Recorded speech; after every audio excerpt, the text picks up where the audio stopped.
Cross-processing.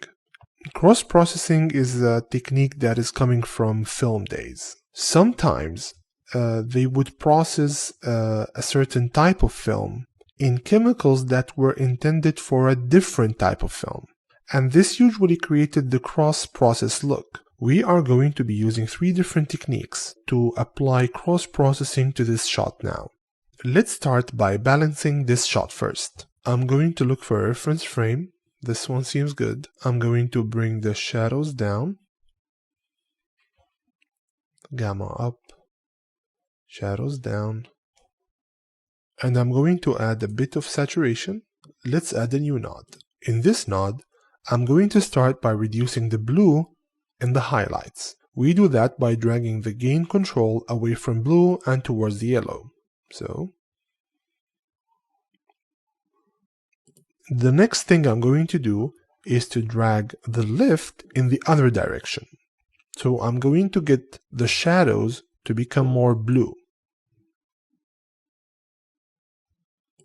And I'm going to keep on balancing highlights and shadows until I feel that this is a start of a look that I like.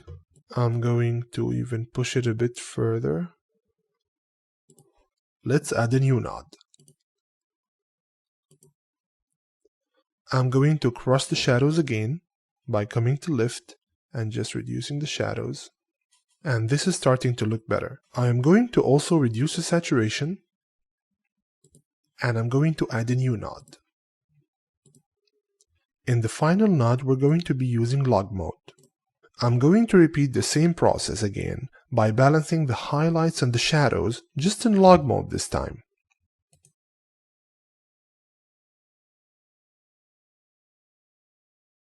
And I'm going to add a final node to cross the shadows one more time. Okay, now I'm going to right click and create a new version. We'll call this version 3.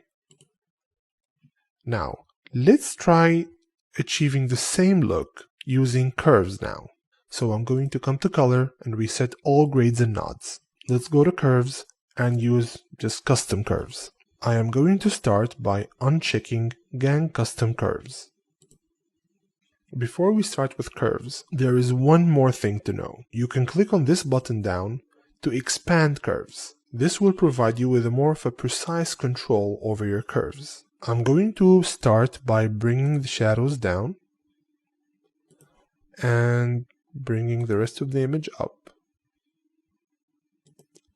Notice that by using curves, we are getting a fundamentally different look than the look we got when we used primaries. I'm going to add a new node, expand the curves again, bring the highlights in the blue curve down.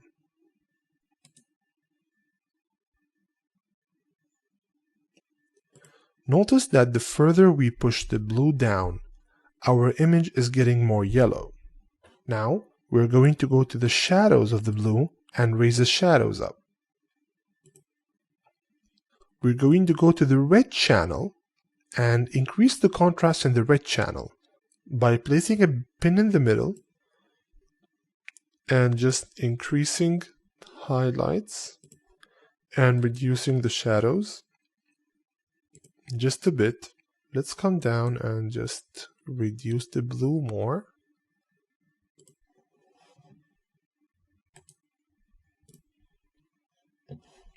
Let's add a new node.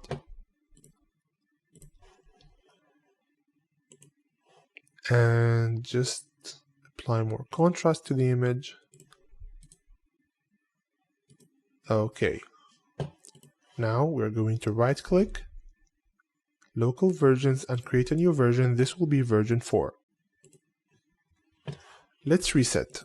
Now I'm going to apply the same look again with primaries, just using a different way of controlling the primaries. I'm going to start here by bringing the shadows down and increasing the midtones, shadows down, reducing saturation a bit. And I'm going to add a new node, just increase the saturation a bit more. Now, I'm going to come to the blue channel in gain, which controls the blue in the highlights, and just bring it down. Again, the more I push the blue down, the more yellow the image will become.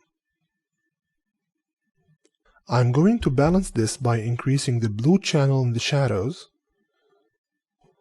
Let's balance it again by decreasing the blue channel in the highlights. Okay, now let's start by increasing the red channel in the highlights now, and reducing the red channel in the shadows. Balancing it again with the highlight, and adding a new node, adding more contrast, right click, local versions, create a new version, and this will be version 5. Now, in order to compare the 3 different methods that we used to achieve the cross-processing look, I'm going to right click on the screen, split screen on and off. And now we're presented with the 3 different versions. Notice that using the curves provided us with a more of a harsh look. Of course, we can always tweak curves to make this one look like the other ones, but this is just to demonstrate how different tools will actually make you achieve different results.